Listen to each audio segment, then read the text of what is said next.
వినుకొండ నియోజకవర్గంలోని నూజెండ్ల మండలం త్రిపురాపురం, గొల్లపాలెం, కొత్తపాలెం, పాత కొత్తపాలెం, కొండరాయనపాలెం, పువ్వాడ, ములగలూరు నందు ఎన్నికల ప్రచారంలో భాగంగా గ్రామంలోని ప్రధాన వీధుల్లో తిరుగుతూ ప్రజలను ఉద్దేశించి ప్రసంగించిన వినుకొండ శాసనసభ్యులు శ్రీ బొల్లా బ్రహ్మనాయుడు.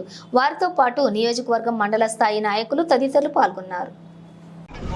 మరి గతంలో మీరు చూశారు 2014 నుంచి 2019 వరకు జరిగిన పాలన ఎలా ఉంది, మరి 2019 నుంచి 24 వరకు గౌరవ ముఖ్యమంత్రి గారి పాలన మీరందరూ చూశారు. ఏ పాలన బాగుంది, ఎలా ఉంది అనేది మీ అందరికీ తెలుసు. ఆనాడు జన్మభూమి కమిటీల ద్వారా అన్ని విధాల ఆ జన్మభూమి కమిటీలు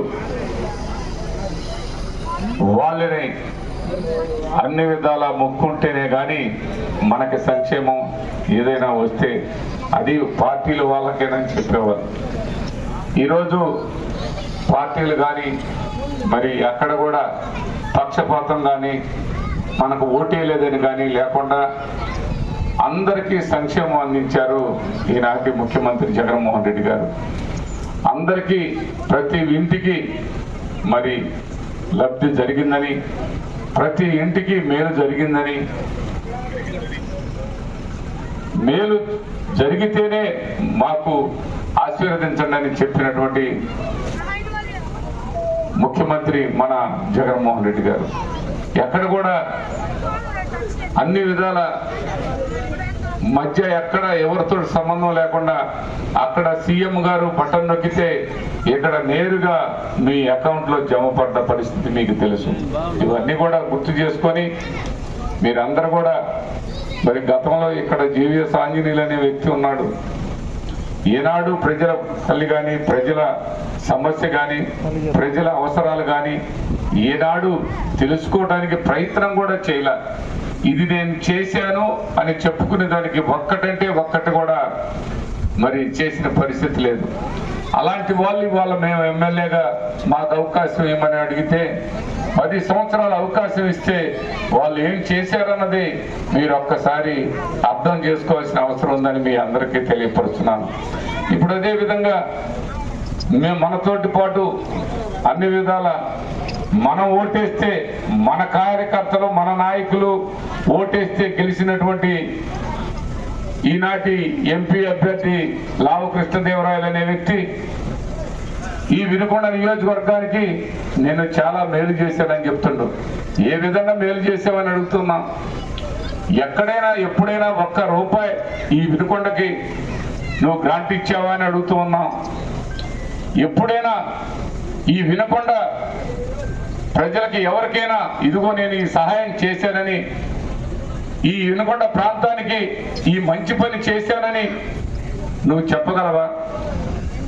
ఇవాళ మేము ఓట్లేస్తే గెలిచిన ఎంపీ మీరు, మా కార్యకర్తలు ఓట్లేస్తే గెలిచిన మీరు, మేము ఖర్చు పెట్టుకొని నీకు బూతు ఖర్చులు కూడా మేము పెడితే నీకు ఓటేపిచ్చే నువ్వు ఎంపీ అయితే ఈరోజు అదే ఓట్లు వేసినటువంటి వాళ్ళ మీద, అదే నీకు అన్ని విధాల సహకరించినటువంటి వాళ్ళ మీద తిరిగి రాళ్ళేపిస్తున్నావే, నీవు ఎంత నీచంగా ఆలోచిస్తున్నావు ఒక్కసారి నీ అంతరాత్మను అడగమని, నీ అంతరాత్మ సాక్షిగా నువ్వు ఒక్కసారి నువ్వే ఆలోచించుకోవాల్సిన అవసరం ఉందని. మరి ఏనాడు మీరు అన్ని విధాలు మేము చేసామని చెప్తున్నావు. మేము ఓట్లేస్తే నువ్వు తెలుగుదేశం పార్టీ జెండా పట్టుకొని తెలుగుదేశం పార్టీ నాయకులకు పనిచేసి మమ్మల్ని మోసం చేసినటువంటి మీరు ఏం సమాధానం చెబుతున్నారని ఇవాళ వైఎస్ఆర్ కాంగ్రెస్ పార్టీ నాయకులు, కార్యకర్తలు, అభిమానులు అడుగుతున్నారని. మరి అదేవిధంగా ఇంకా కొందరున్నారు, మేము అన్ని విధాల మేము గెలుస్తాం, మేము మీ సంగతి చూస్తాం, మీరు కంపల్సరిగా మాకు ఓటేయకపోతే మేము మీ సంగతి తేలుస్తాం అని బెదిరిస్తున్నారు. అలాంటి బెదిరింపులకి మనం బెదరాలా అని అడుగుతున్నాం. ఇవాళ వాళ్ళు ఓడిపోయేదానికే కాదు, వాళ్ళు శాశ్వతంగా తెలుగుదేశం పార్టీ అనేది అదే ఆయన వ్యవహార నాయకుడు, ఆ పెద్ద ఆయన 75 సంవత్సరాలు వచ్చినాయి. ఈసారి ఓడిపోతుండు. ఇంకా ఆయన కొడుకు ఈ పార్టీని నడిపే పరిస్థితి లేదు. ఈ పార్టీ పూర్తి స్థాయిలో మూసేసుకోవటమే తప్ప వాళ్ళు చేసేది ఏమి లేదని మీ అందరూ కూడా ఒకసారి మీ అందరికీ తెలుసు. తెలుగుదేశం పార్టీ అనేది ఎక్కడ కూడా కనిపించదు. వీళ్ళందరూ కూడా ఆయనతో పాటు ఉన్న ఈ పవన్ కళ్యాణ్ గారు కానీ బీజేపీ కానీ ఈయన్ని ఎంత ప్రయత్నం చేసి కింద పడ్డాయని లేపాలన్నా లేపే పరిస్థితులు లేరని ఈ సందర్భంగా తెలియపరచుకుంటూ మీరందరూ కూడా జీవీఎస్ ఆంజనేయులు లాంటి పాలన పట్ల అవగాహన లేనటువంటి వాళ్ళని మనం గతంలో చేసుకొని చాలా ఇబ్బందులు పడ్డాం. మీరందరూ కూడా మళ్ళా ఇంకా నేను చేసినటువంటి పనులకి ఇంకా కొన్ని మిగిలిన్నాయి.